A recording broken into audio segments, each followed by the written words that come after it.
Estamos aquí con el doctor Héctor Paglia, doctor en Ciencias Económicas, como lo hemos presentado. Ha estado en funciones en 2 gobiernos en la provincia de Córdoba, ha sido ministro de Gobierno, también presidente del Banco de Córdoba. Actualmente está al frente de la consultora Mercados y Finanzas. Héctor, es un gusto que estés con nosotros. Para mí también, Juan, un gusto. Bueno, te invito antes de comenzar con nuestro diálogo, lo que ha sido hoy la presencia de Sergio Massa en Córdoba. Está concluyendo esta noche su recorrido por la ciudad de Río Cuarto, estuvo en la ciudad capital, antes había mantenido una cena con dirigentes sindicales, pero las imágenes que vamos a compartir ahora corresponden a la presencia, algo así como en el núcleo duro del schiarettismo y del giorgiorismo, es decir, estuvo en la fábrica de mosaicos Blangino, porque allí, de allí proviene el hijo del fundador, Juan Bautista Blangino. En el caso de Juan José Blangino, es legislador provincial actualmente, ha sido el legislador provincial electo y además, por supuesto, integra esa familia. Allí lo vemos a Sergio Massa hablando frente a Juan Blangino, a quien toma del brazo. Es muy cariñoso en ese tipo de expresiones, Massa, de tocar, abrazar a sus interlocutores. Y bueno, es una forma de agradecerle porque Juan Blangino dijo que esperaba que fuera el próximo presidente de la Nación y que lo iba a visitar en la Casa Rosada si asumía, por supuesto, el 10 de diciembre. La firma Blangino recibió un crédito blando, esa es la razón por la cual estaba allí Massa, incorporó tecnología y da empleo a 400 trabajadores. Para pasar en limpio el anuncio, la verdad que Sergio Massa fue bien recibido por dirigentes, militantes, etcétera. Por los trabajadores la recepción yo diría que fue fría en términos generales, los aplausos fueron medidos, evidentemente todavía pesa sobre el bolsillo de los trabajadores esta fuerte inflación, esta alta inflación que sacude a toda la Argentina, y de allí quizás ese aplauso medido por parte de los obreros, que tuvieron por supuesto un espacio importante durante la presentación de Sergio Massa allí en Blangino. Como decíamos, fue muy bien recibido por su fundador, Juan Bautista Blangino. El legislador Juan José Blangino no participó del acto, por supuesto se referencia en lo que fue la campaña de Martín Yarlora y actualmente la de Juan Schiaretti para ser candidato a presidente de la Nación. Bueno, todos estos elementos, no hubo anuncios de Sergio Massa, pero sí algunas definiciones con respecto a la actual situación económica, las voy a repasar con nuestro invitado. Así que Héctor, comenzamos. Según tu visión, ya vamos a compartir lo que decía Sergio Massa, ¿cómo llega la economía a las PASO, que son prácticamente dentro de 10 días? Bueno, yo creo que el panorama económico de Argentina de cara a las PASO es de extremada delicadeza. Llega en situación de crisis en todas sus variables macroeconómicas y ni qué hablar la repercusión de esta crisis de variables macroeconómicas sobre la microeconomía, es decir, sobre las empresas. Tenemos un déficit fiscal que no ha podido cumplir con las metas del Fondo Monetario Internacional, como tampoco se ha podido cumplir con las metas de acumulación de reservas, ni tampoco con la del financiamiento del Banco Central al Tesoro. Que se ha excedido, digamos. Se ha excedido. Ha habido más emisión de la permisión. Se ha excedido. En este caso, por ejemplo, el acuerdo con el Fondo Monetario preveía que la asistencia financiera podía ser hasta de 900.000 millones de pesos y al cierre del mes de junio, esto en forma directa fue el doble, fue 1,8 billones de pesos. Bueno, hay mucha plata en la calle. A lo que hay que sumarle 2 billones de pesos más, que son los que indirectamente llegan al Tesoro por la intervención que hace el Banco Central en el mercado secundario de bonos. Así es. Te quería preguntar, Héctor, porque hoy Sergio Massa, por supuesto, en un discurso de campaña, dijo que todo lo que tiene que ver con el dólar, con las inversiones, es parte de esas 60 manzanas. Volvió con el tema del círculo rojo, las 60 manzanas, que dijo que conspiran contra el desarrollo del país. Esta suba del dólar blue, que estuvo por encima de los 570 pesos este jueves, las dudas que hay en gran parte de la sociedad, ¿es así? ¿Es alimentada por ese círculo de las 60 manzanas?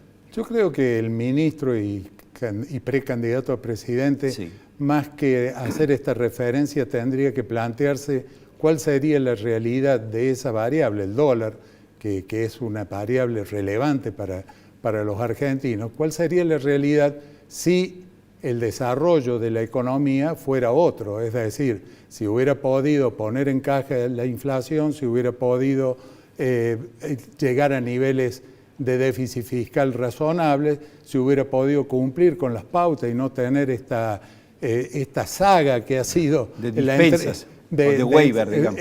Para obtener un waiver del Fondo Monetario, seguramente que esas teóricas 60 manzanas conspirativas no hubieran tenido los elementos para poder recrudecer una situación que lo que está reflejando es precisamente las consecuencias de las propias medidas del gobierno. Hoy, el día de hoy, sí, tenemos una suba muy pronunciada de los dólares paralelos o dólar blue. Claro. ¿Por qué? Porque se están poniendo cada vez más restricciones a los mercados financieros y ni hablar al dólar de importación del mercado único y libre de cambio, que obliga a muchas empresas y a muchos particulares a que para poder cumplir con sus compromisos y no tener problemas con sus clientes o con sus proveedores, recurrir a un dólar que no es el que está pautado dentro de las normas de funcionamiento normal. Cuando una mercadería es escasa necesariamente y hay una mayor necesidad, obviamente se paga más por esa mercadería escasa, en este caso con el dólar. Escribiste un artículo o una recomendación muy interesante en LinkedIn, lo pueden ver en esa red, siguiéndolo a Héctor Paglia, advirtiendo de que el compromiso con el Fondo Monetario Internacional es mantener el déficit que se había pactado y no el que ahora se está proyectando entre 3,3 puntos del Producto Bruto Interno, con lo cual dijiste algo así como guay argentinos en lo que tiene que ver con impuestos y otra forma en que el gobierno va a necesitar recursos. Héctor, ¿nos lo querés explicar? Sí, rápidamente y para que la gente lo entienda. Sí. El acuerdo que Argentina hace con el Fondo Monetario Internacional para poder darle un horizonte cierto de pago a una deuda que había contraído otro gobierno, no este gobierno, pero que la continuidad jurídica del Estado obliga a que los compromisos asumidos se respeten, establecía una serie de pautas. Sí. Pautas que iban a ser revisadas por el Fondo Monetario trimestralmente. Bien. En cuanto al déficit propiamente dicho, había que ir de 2,4 a 1,9 entre la cuarta y la quinta revisión. Es decir, bajarlo. Bajarlo. Estamos hablando de que, digamos, entre ingresos y gastos teníamos que ir reduciendo lo que nos quedaba en rojo, digamos. Exactamente. Tener un déficit de esa característica a nivel primario. Correcto. O sea, sin tener en cuenta ni los intereses ni el déficit cuasi fiscal del Banco Central. Bien. A mayo, el gobierno ya se había consumido todo el déficit, estaba en 3%. Ajá. Si a ese 3% le sumamos un 2,5% que son los intereses de la deuda y un 6% que es el déficit cuasi fiscal que generan las LELIQ fundamentalmente, estamos en un déficit total de 11,5 puntos. Pero lo que pedía el fondo era que en vez de 1,9 para producir los desembolsos, se bajara a 1,5 y Argentina le demandaba, no, déjenos llegar a 2,4, 2,5.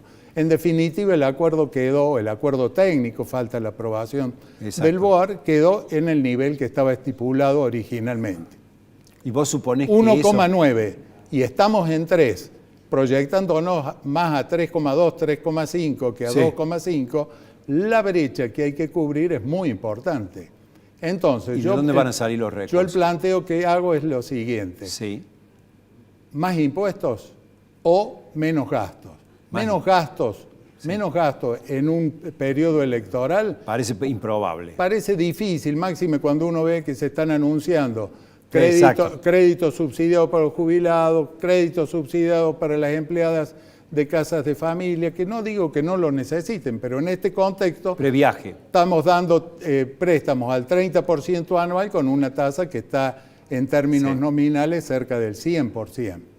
Entonces, no veo que haya voluntad política de reducir los gastos. De reducir los gastos. Si bien hay que reconocerle que en este año de gestión el ministro Massa el déficit primario lo ha venido achicando a porque costa de bajó, salario y jubilaciones. a costa de poder adquisitivo de salario y jubilaciones, Claro. a costa de menores subsidios para los consumos eléctricos y de gas, y también disminuyendo sensiblemente las transferencias no automáticas a las provincias, lo cual le ha producido a los estados provinciales ciertos problemas y sacudones para financiar sus presupuestos. Es decir, que aparte de esto, de que podría, digamos, acudir a algún otro mecanismo para que el sector privado le financie ese rojo, sí. ¿Vos crees que detrás de este acuerdo, porque simplemente se anunció el acuerdo, pero no las medidas que se van a conocer después de las PASO, habrá medidas duras con respecto a lo que tiene que ver, yo digo salarios, jubilaciones, aporte a las provincias, déficit de las empresas públicas? O sea, eso que estaba en el comunicado insinuado, pero no las medidas concretas, ¿va a haber de ese tipo de medidas? Yo la visión que tengo, y para muestra basta un botón, las sí. primeras medidas que puso en marcha el gobierno para demostrarle voluntad de cumplimiento al Fondo Monetario, al staff técnico, sí. Antes que lo firmara, fueron medidas de tipo impositivo, o sea, mayores impuestos a las importaciones, mayor restricción al acceso al mercado único y libre de cambio, todo en un conjunto de cuestiones que a la postre también van a incidir en la tasa de inflación. O sea, la baja de la tasa de inflación que tuvimos el mes pasado, seguramente en julio no se va a repetir y mucho menos en agosto, donde va a haber aumentos de tarifas, donde hay precios controlados que van a tener algún tipo de incremento y la propia dinámica de las expectativas.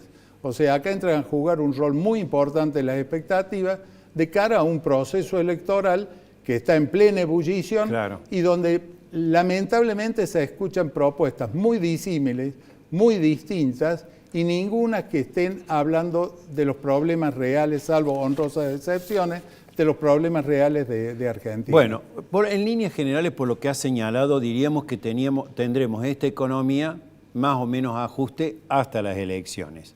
En tu opinión, el gobierno que asuma el 10 de diciembre, porque este es un latiguillo que también usa el candidato Massa, vamos a tener un ajuste. ¿Con qué panorama nos vamos a encontrar el 10 de diciembre, Héctor? Para cerrar el panorama hoy, parados hoy, es un panorama muy complejo el que va a tener la próxima administración, sea del color político que va a requerir de un gran consenso político. No olvidemos que la política es la que va a tener que impulsar un programa económico coherente, sustentable, de crecimiento, y en donde debiera una reforma tributaria que viabilice la inversión productiva, una definición clara de cuál es la inserción de Argentina en el mundo, sí. Posibiliten un camino a recorrer que dé salida a la economía argentina. Y esto lo vengo resumiendo en una sola cosa. A ver. Es de esperar que venga un gobierno que lo haga con inversión productiva, gobernar con inversión productiva. Ya basta de centrar la gobernanza en la deuda o en la emisión monetaria o en un mix de ambas cosas, sino buscar las condiciones que debe tener la genuina inversión, la que se entierra, la que genera puestos de trabajo, que permita que quien quiere brindar su fuerza laboral vea posibilidades de ascenso social, que el profesional, el científico pueda aplicar su materia gris, que el deportista pueda desarrollarse como tal, y en ese conjunto una sociedad que dé un país vivible para nuestros hijos. Creo que va a ser muy difícil porque esto no se va a lograr de la noche a la mañana, sino que es un camino a transitar. Pero cuando uno se pone en el camino, cuando uno ya ve que empieza a andar, empieza a avanzar hacia la meta. Si no, la meta siempre es inalcanzable.